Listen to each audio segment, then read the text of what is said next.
Riquelme, un homme seul au sommet d'une falaise, le cœur battant à tout rompre, les mains fermement agrippées à une corde.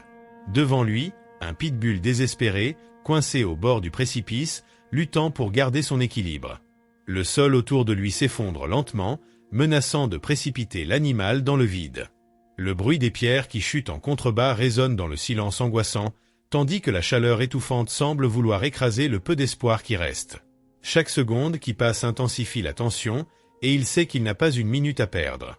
Riquelme s'approche prudemment, prenant tous les risques pour sauver une vie que beaucoup auraient jugée perdue. Le pitbull, apeuré mais au regard déterminé, plonge ses yeux dans ceux de Riquelme, comme s'il savait que c'était sa dernière chance. Puis, quelque chose d'inattendu se produit, un événement que personne n'aurait pu imaginer à ce moment crucial. Riquelme ignorait encore que ce sauvetage allait changer sa vie pour toujours. Et ce qui s'est passé ensuite était tout simplement incroyable. Un lien improbable s'est formé là, au bord de cette falaise, et les conséquences de cet acte de bravoure allaient encore surprendre tout le monde. Riquelme a toujours été passionné par son travail de protecteur de la nature. Son amour pour les animaux le poussait à explorer le vaste parc naturel où il travaillait, protégeant les créatures qui y trouvaient un refuge sûr. Pour Riquelme, le parc n'était pas seulement un lieu de travail, mais un véritable sanctuaire où chaque arbre et chaque animal avait une histoire à raconter. Il croyait profondément au respect des cycles naturels de la vie, mais il savait que parfois, il fallait intervenir pour sauver une vie. Par un après-midi de chaleur écrasante, alors qu'il effectuait sa patrouille quotidienne sur les sentiers d'un ravin, Riquelme remarqua quelque chose d'inhabituel. Un jeune pitbull, maigre et couvert de poussière, explorait les bords dangereux de la falaise, jouant entre les pierres instables. Ce chien avait un regard sauvage, reflet d'une vie difficile dans la rue. Riquelme savait que les chiens comme celui-ci, livrés à eux-mêmes, avaient rarement confiance en l'humain et que toute tentative de rapprochement pouvait être perçue comme une menace. Alors qu'il observait, le sol sous les pattes du pitbull commença à s'effriter. Le chien, inconscient du danger qui l'entourait, continuait de sauter parmi les pierres, ignorant le risque imminent. Riquelme retint son souffle lorsqu'il vit une partie du bord céder, faisant tomber des petites roches dans le vide. Son instinct lui disait que le temps était compté, et il sentit le poids de la décision peser sur ses épaules. Il aurait pu laisser la nature suivre son cours, mais quelque chose au fond de lui l'empêchait de tourner le dos. Déterminé à agir, Riquelme saisit une corde dans son sac et courut vers le ravin. Il appela à l'aide, sa voix résonnant dans la vallée, tandis que d'autres bénévoles du parc se mobilisaient rapidement.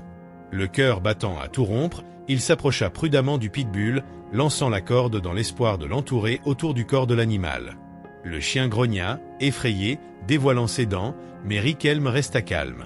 Chacun de ses gestes devait être précis. Avec l'aide des bénévoles, Riquelme réussit enfin à fixer la corde autour du chien et commença à le tirer vers un endroit sûr, utilisant toute sa force. Le pitbull se débattait, désespéré et confus, mais peu à peu, il sentit la pression diminuer et son corps être soulevé. Lorsque les deux atteignirent finalement le sommet, Riquelme tomba à genoux, épuisé, tandis que le pitbull, haletant, s'éloignait légèrement, sans jamais quitter son sauveur des yeux. Les jours suivants apportèrent un changement radical de temps. Une forte tempête balaya le parc, transformant les sentiers en rivières de boue et rendant le sol glissant.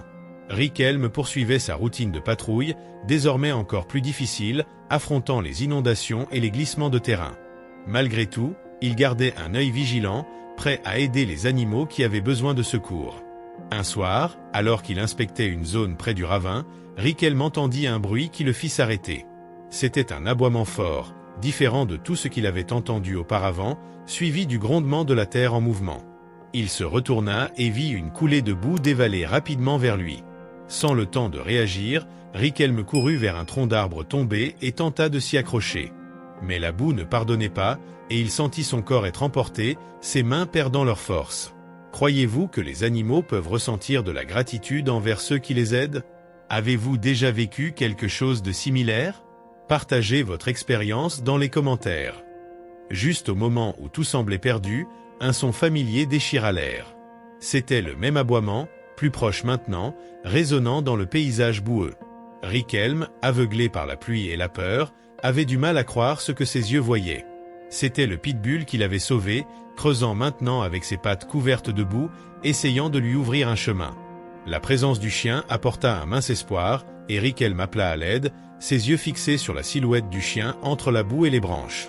Les autres bénévoles, qui cherchaient Richelme après avoir remarqué la coulée de boue, suivirent les aboiements persistants du pitbull. Guidés par le bruit, ils trouvèrent Richelme presque submergé, accroché au tronc avec ses dernières forces. Avec l'aide de l'équipe et du pitbull, ils réussirent à le tirer hors de la boue, épuisé et tremblant, mais sain et sauf. Richelme n'en croyait pas ses yeux. Alors qu'il reprenait son souffle, il vit le pitbull immobile, comme s'il voulait s'assurer qu'il allait vraiment bien. Après le sauvetage, Richelme prit quelques jours pour se rétablir. Il avait du mal à trouver le sommeil, revivant sans cesse la scène du pitbull courant vers lui, comme si quelque chose de plus grand les avait unis à cet instant. Le 3e jour après son retour au parc, alors qu'il marchait sur un sentier qu'il connaissait bien, il aperçut le même chien, l'observant de loin, en silence. C'était comme si le pitbull voulait s'assurer que Richelme allait bien, avant de disparaître lentement parmi les arbres. Ce regard, ce bref instant, laissa une marque indélébile dans le cœur de Richelme. Il comprit que la connexion entre eux était plus profonde que tout ce que la science pouvait expliquer. Richelme avait toujours cru que les animaux avaient une sensibilité spéciale, mais désormais il savait que, dans les moments de besoin, cette sensibilité pouvait se transformer en une véritable alliance. Richelme continua son travail dans le parc, mais avec un nouveau but. Il savait qu'en protégeant les animaux et leur habitat, il était aussi protégé par eux, d'une manière qu'il n'aurait jamais imaginée. Et le pitbull, celui qu'il avait un jour sauvé d'un ravin dangereux, devint un symbole vivant de cette connexion. Seriez-vous prêt à risquer votre vie pour sauver un animal en danger comme cet homme l'a fait? Donnez votre avis dans les commentaires. L'histoire de Richelme et du pitbull se répandit dans le parc, et beaucoup commencèrent à voir la nature sous un nouveau jour, réalisant que même les liens les plus improbables pouvaient se former quand l'empathie et le courage se rencontrent. Richelme ne revit jamais le pitbull de près, mais il savait qu'il était toujours là, comme une sentinelle silencieuse au milieu de l'immensité du parc. Et ainsi, il continua de marcher le long des sentiers, convaincu que la vraie force de la nature réside non seulement dans les dangers qu'elle dissimule, mais aussi dans les liens inattendus qui se tissent quand l'homme et l'animal se retrouvent, unis par l'instinct de protection. Si cette histoire a touché votre cœur et vous a fait croire au pouvoir de l'amitié entre humains et animaux, n'oubliez pas de liker la vidéo, de vous abonner à la chaîne et de partager ce message. Parfois, le geste le plus simple peut créer une connexion pour la vie. Découvrez ce héros à l'écran et laissez-vous surprendre. Encore plus d'émotions vous attend. Cliquez pour regarder. À très bientôt.